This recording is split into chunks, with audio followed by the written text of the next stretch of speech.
All right, here I am again with another agent interview video. This is designed to help potential buyers and sellers get to know agents on their video and maybe help make a better, smarter choice on someone who you may think you work well with. So today is Marisol Rivera of Keller Williams. And how you doing today, Marisol? I'm doing well. How are you? I'm doing well as well. So tell us a bit about yourself and how long have you been in real estate? Okay, so I have been licensed for about 8 years now. I've been with Keller Williams for many years now. I do this full time. I love what I do. Prior to real estate, I have my background is accounting and finance. I have my degrees in accounting and finance. I worked in accounting and finance for about 15 years for many different industries. So I am a numbers girl, if you would say. That can be helpful in the real estate industry? Yes, it can. Okay. So, what's your farm area? What area do you service? So I serve Orlando Metro and surrounding areas. So that would cover basically all of Central Florida, about 45-minute radius of the Orlando airport, I would say. Okay. Are there any specialty loan products or types of transactions you specialize in, FHA, VA, or types of homes? I have a very rounded background and knowledge of real estate and the different loan types. I am not a loan officer, just as a disclosure. But I can work with any type of loan. I've worked for residential, commercial, investors. There's a loan out there for almost anything that you want to do in real estate. And I work with a lot of great people that would be able to service whatever specific situation you're in, whatever specific, like I said, if it's either commercial or investor or just your primary home, first-time buyers programs and things like that. I can help you and get you with the right loan officer as well. So. Nice, okay. What makes Marisol stand out over other agents? What's different about you? So one of the things is what I mentioned. So I am a numbers girl, right? So I love my numbers. I love things to tick and tie as a true accountant that I am. Knowing your numbers, knowing about taxes, knowing about your profits if you're an investor, or knowing just everything that makes sense down to if you're looking for a specific number to net as a seller, right? We can do that for you. I understand what the numbers mean and I help you understand what they mean. If you're a buyer, right? If you're looking for a certain mortgage payment or just everything that goes into it, everything from property taxes, insurance, everything. I have that understanding, and I think that brings a great value because when we are talking about a specific property that you might be interested in or a specific equity that you want to make off of your property, we can curate to whatever it is that your needs are. So that's one.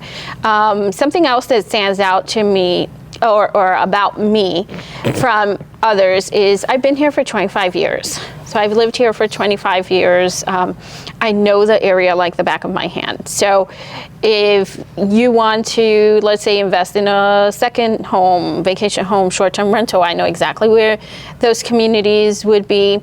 If you want first-time home buyer, if you want to sell your home for a certain amount, I can tell you probably down to the community or subdivision, more or less how the market is going to be, right?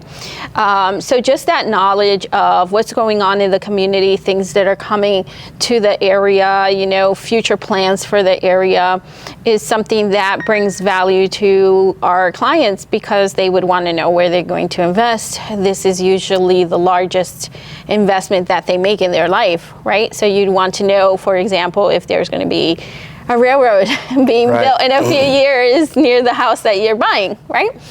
And I would say a third thing is I'm fully bilingual. I am Puerto Rican, and I lived in the United States for most of my life, so I am fluent both in Spanish and in English. So I can also, I know the culture, I know the backgrounds of many Latin communities, and here in Central Florida, there's a lot of us here. So I know them, I'm one of them, and I can service at their level. Wow, great. Yeah, so I know an informed buyer can make rapid and confident decisions, and you just went over everything that shows that you can very well informed buyers. So I know that you do a lot of events out of state, and I know you drag your husband with you on a few of them. I do. So what do you and Lee do like outside of real estate? What's your hobbies? So, also for those of you that don't know, we own a plumbing business. My husband is a master plumber, and for about 30 years now, and we own a plumbing business. And so I help him do that too, of course, accounting and all of that as well. What we love to do is, because a lot of times these jobs and professions are demanding his job and running a business and real estate. So for our downtime, what we like to do is go to the beach. We like to spend time with family. My husband's a surfer dude, so anytime we have a chance to vacation on the beach, then we do that. And our compromise is, if we're going to be at the beach, I always say, okay, I'm fine with it, but we have to be on the beach, not across the street. It's got to be on the beach. So we love to do that. We love to bike ride with our 15-year-old son, which he's also my assistant in real estate. He started with me when he was 6 years old, doing open houses and door knocking, and he is still with me. So we like to keep it in the family, whether it's my real estate business or my husband's plumbing business. So that's good. All right. So what does a typical Marisol client look like? Whether it be a buyer or seller, is this a multi-million-dollar investor? Is it a family starting out with their first-time home? So we like to service at every level, meet the client wherever they are. We curate to whatever you need. Our services are specific to our clients. We do a lot of luxury real estate in Central Florida. We have a lot of different areas. So it can be anything from a waterfront property to your first-time home buyer.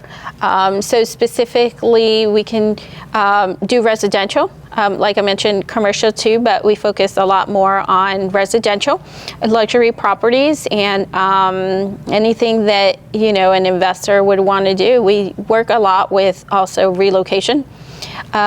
Central Florida, for those of you that may not know, there's a lot of relocation, retirees, work relocation, just different things like that. And a lot of times we work with clients that are not physically here. So our services, like I mentioned, curate to that. And sometimes we have to do like virtual showings, tours. I've had customers that have purchased a home, never saw it until they actually moved into it, right? So we meet you where you are.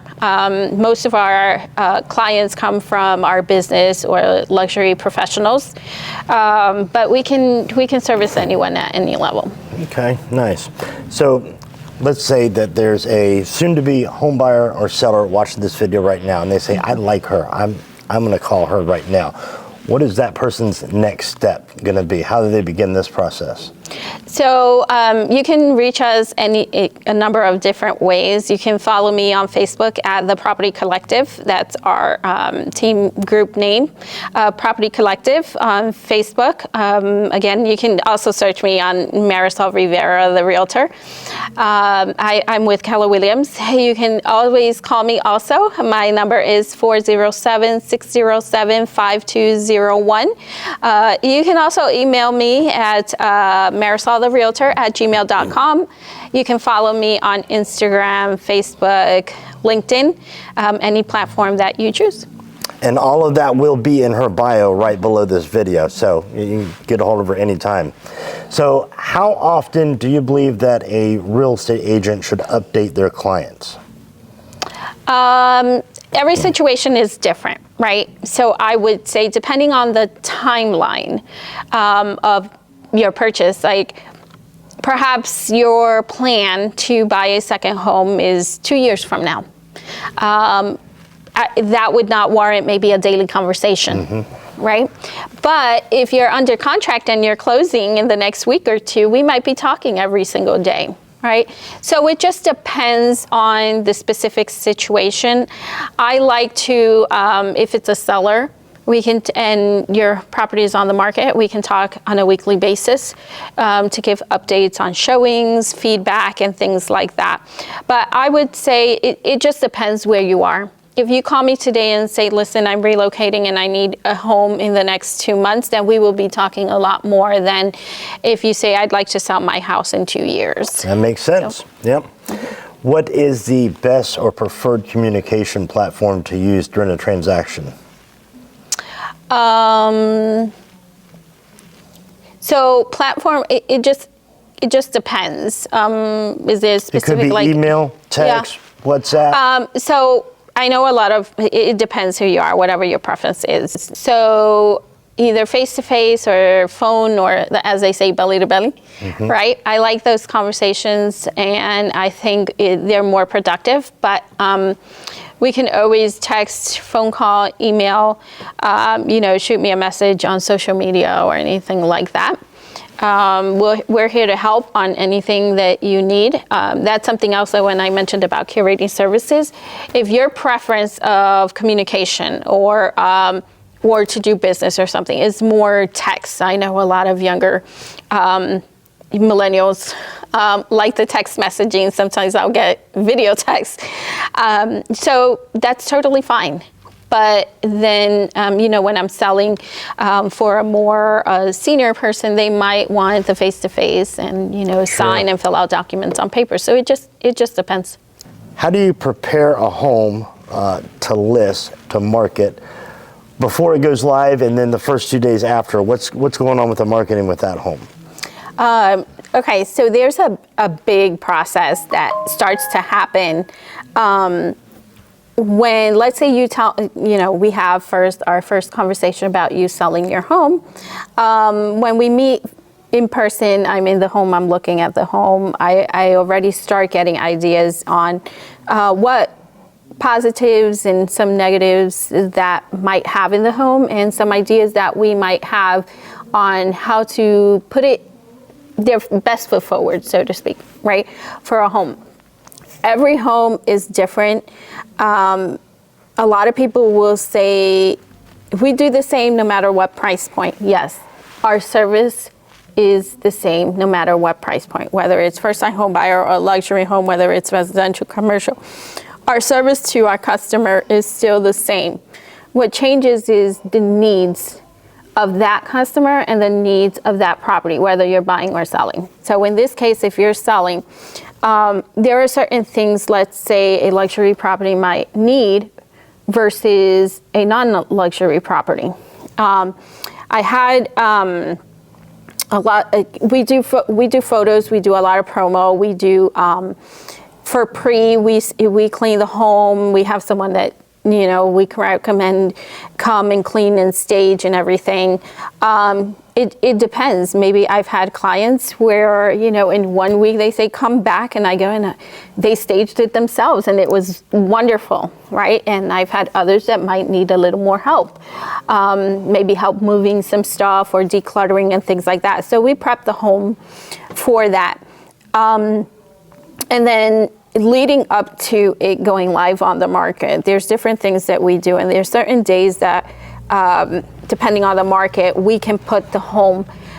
Typically, we do not like to put a home on the market at the beginning of the week. It's more later in the week. And why is that? So I think it develops, that doesn't mean we're not talking about the property. Maybe in our office, there's some agents that we may know within our office, because there are certain rules about doing coming soon and all of that that we have to follow. But we like to do it later in the week because we already have taken pictures or videos or whatever that property needs, right? So we have all of our marketing materials ready. If the home hits the market on, say, a Thursday, right, we can create a buzz because we would want to do open houses on that weekend, right? Okay. If the home is listed, let's say on a Monday, and we're doing an open house on the weekend, say it's Saturday, right? There's a lot of days in between that. We'd like to build the hype, sort of, right?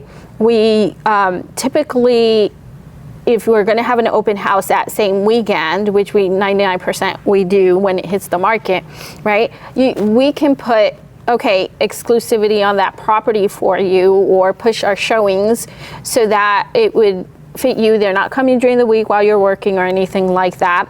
A property, when it first hits the market, is when most people get interested and start looking at it. And then you create a buzz for that property just for that first weekend, and you do it again for the following weekend. If there's too much time, like Monday to Saturday, there's a lot that gets lost in between, and we are certainly not going to push a showing from a Monday to a Saturday. We want to get that person in as soon as possible. Right, that's a good tactic. And then it hits the market, and then our marketing starts. We'll do online ads, social media.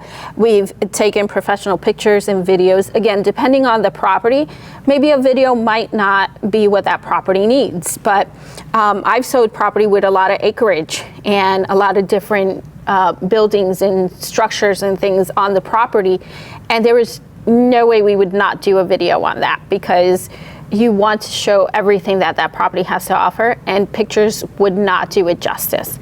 But if you're selling a condo, maybe in a 4-story or something like that, maybe a video might not be something that condo really warrants. You might highlight different things, maybe views and things like that. So it just depends on each property. Okay, that makes sense. So how do you leverage technology to help service your clients? So as we know right now, there's so much technology that is out there for so many different things, AI to the simplest, your phone is a technology, right? Even using your phone for different things, even though it seems like now that's like you wouldn't think that your phone is, because there's so many high-level things. But as a realtor, we have a lot of different things. If you look for them, you can use them to service your clients. As far as services, so we can use technology or not based on what your need is, but we have all of our contracts electronically. You can sign them electronically. So now you have a hard copy, and if you make a mistake, you scratch it off, and now there's all these scratch offs and initials and everything. It doesn't look like that. We can get clean copies electronically if you want. We also can have closings that you don't even have to be here. I've done closings where one person, the buyer, is in one state and the other one is in another state, and the property is here. Remote closings. Yes. So we partner with a lot of title companies too, and are able to do that. But in this world of technology, it is far more easier to do business where you want to be, and you don't have to be, right? And like I said, all of our files, contracts, and everything like that we meet you where you are. Again, if you want to talk video text, that's fine with me. If you want to call me, that's fine with me. If you want to do a Zoom, that's also fine with me. A lot of times we do, when I first meet the client, they're not here in person, so we do a Zoom consultation, right? So that is sometimes the first, you want to see my face, and if you don't have that opportunity, once we get off the phone, I will send you a video so that you see I'm actually a real person, right? So just wherever you are, we leverage technology at any level. Yeah, I agree. A lot of people are concerned that technology is replacing their jobs. I don't think that's true. I think jobs are being replaced by people who are utilizing technology. So you either jump on the bandwagon or not. Absolutely. So I agree with you 100%. Maybe in certain industries, technology might be able to do something that a person used to do. But like you said, overall, it's the person that is using a technology. And in our industry, in real estate, we're able to shift and do different things. Like, again, during COVID, we had to shift and do a lot of things that were not in person, right? So we were able to do all these things and have your home and have you safe in your home during COVID, because you were able to have a consultation with me via Zoom.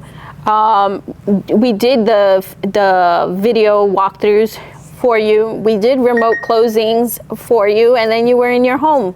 So if that's kind of your jam, that's totally fine. I'd love to see you in person. I always go see my clients anyway after, but it's really up to you. It's how you leverage it. But I will never have technology be the first how do I say this? It would not be the one that is servicing my client. I can use it to help me service my client, but I cannot curate to you what your needs are and the services that we have if I totally replace myself with technology. There is no way that I like the face-to-face touch and feel, and technology will not be able to tell you all the ins and outs and everything about a property or a process. And it has no feel, it has no emotion, and this is the biggest investment that you're going to make, and it is a very emotional decision. And I see that Gary Keller vocabulary is instilled in you, the shift. Yes. Yes. Love it. So tell me about an obstacle that's popped up during a transaction that you navigated and got your clients to the closing table successfully. And I know we've been involved on a couple as well with you. Yes. So absolutely, and thank you for seeing us through. Sometimes, well, let's talk about inspection, because that comes up a lot, right? And sometimes in the inspection reports, things are not what they first seemed when you walk through the property, right? So I always think of it like when you're buying a car, right?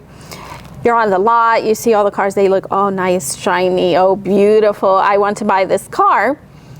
And then you want to look under the hood and make sure the engine's running, make sure everything's in place, it's not missing anything, right?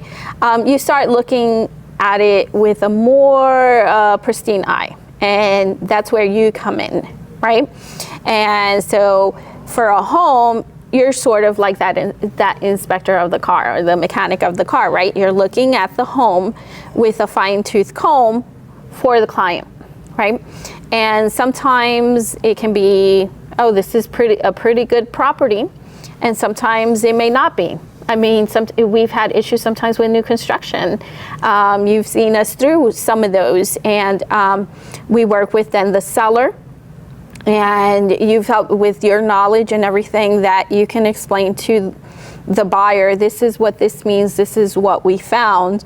And me, from the real estate perspective, okay, now what can we do to remedy this? Is it, we'll ask the seller to fix it. Is it something that can be fixed after closing? So we would ask for a seller concession or anything like that.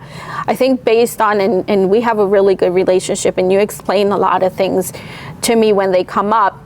I think having that is very important, because it can mean whether this person is buying their dream home or not, right? And when you explain to them, maybe they may start worrying, but if you explain to them, this is what it means, maybe it's not so bad. Or if we explain to them, you know what, well, maybe the seller would be willing to fix it or give you a credit, right? And that a lot of times creates a win-win for everybody, right? You have a happy client because you explained exactly what the situation was. We have a happy client because they're getting into their dream home, and the seller is happy because they still got to sell their home, right? So it's a win-win for everybody. Yeah, I agree. Yeah. Do you typically work with buyers or sellers, and why? In general, my history has been working with a lot more sellers than buyers. I think depending on the market, there is, so right now we're in the buyer's market. Actually, it's predominantly buyer, but there's a mix depending on the subdivision, almost balanced, right? There are certain areas, I have buyers right now they've made offers on 3 different properties, right? Still don't have that property. But is specific. From my history, predominantly it would be sellers. an expert in both of them, buyer and seller. I own my own home, so I practice what I preach, right? I'm not going to sell you a property if I don't own a property, right? I'm not going to sell you your property if I haven't sold a property, right? So I think it depends on the market. We do have buyers that in this market are looking for certain things, and if we target and look for what they need, you get more buyers, right? It just kind of depends, but from my history, it's been seller. I love working with sellers. I love working with buyers. So it just kind of depends. Okay. So when a buyer or a seller are looking for an agent, what should they look for in an agent and what should they avoid? Whether seller or buyer. Yeah. Right? Okay. I think there are certain things, and obviously everybody's different, and what you value or what is important to you might be slightly different than me, right? Because, so for me, numbers, whether you do the numbers for me or not, I'm still going to do the numbers. So for me, that might not be so much what I'm looking for because I'm going to fill that for myself, right? So every situation is different, but I would say there are certain things you definitely need to think about when you're looking for an agent. One, the number of years that an agent holds a license is not equal to the experience that they have in the field. Amount of transactions versus years in the business. Correct. So a lot of times you can come across someone and they can say, I've been in the business for 10 years, right? I have my license for 10 years. But perhaps they haven't sold as much as someone that has been in the business for 5 years, right? So the experience of the agent that has sold more homes versus the number of years, I would say, take a look at that, right? It's not the only thing, but take a look, right? And so the more that you go through them, the more that you sell, the more that you learn. So I would say, number one, look at that. Also look at Same is true with home inspectors. Yeah. You got a lot of part-timers out there, and then you have young home inspectors, like Joshua, for example, but they've done thousands of inspections, like Joshua. So yeah, the experience counts. Definitely. So the more you do it, the more experience, the more knowledge that you have. Also look at maybe certifications of that realtor. That will tell you, is the realtor always learning? Is the realtor always being trained? There's training and then there's education, right? So training is your skills. What do you do? How do you do it? Who are your resources? All of that. And then the knowledge is more of what happens when, what does the contract say? What are we supposed to do? Make sure you're in compliance and all of these things, right? So a lot of certifications and things will also tell you who the person is. So I would say those could be the top two. And then at the end of it all comes down to your chemistry. Yeah. Yeah, that's a big part. And when you talk with, in your initial consultation with the person, do you like them? Do they sound like it's somebody you want to work with? Again, this is the largest purchase or sale that you are going to do in your lifetime, right? So you want to make sure that that person jives with you, that person will support you, that person has your best interest in you. And I think you should know that once during the consultation. And it's okay if you or the realtor say, hey, this is not going to work out, we can find you someone else that is, or somebody that's more knowledgeable, whatever it is. It takes a big person to say that, and we don't take all listings. We've had those situations and we just say, we cannot sell your home. And so we tell them why.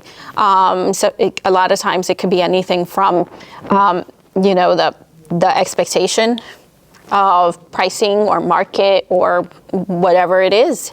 And so if it's not, we can find somebody that is or not, whatever that situation is. So I would say definitely the chemistry and that you you know that you can work with this person, because this can be a very short transaction or it can be very long, depending on the market. So you want to make sure that both parties or all parties can work well together. Yeah, I agree. Yeah, could be a relationship you're in for several months, right? And hopefully those are positive, happy months. Yes. And if it works out well, you'll be in contact with them for years of the rest of your life. Absolutely. I have clients that, oh my gosh, they even consider me their family. I have one, she's so sweet, this elderly lady, and we talk all the time, and she calls me her adopted daughter, right?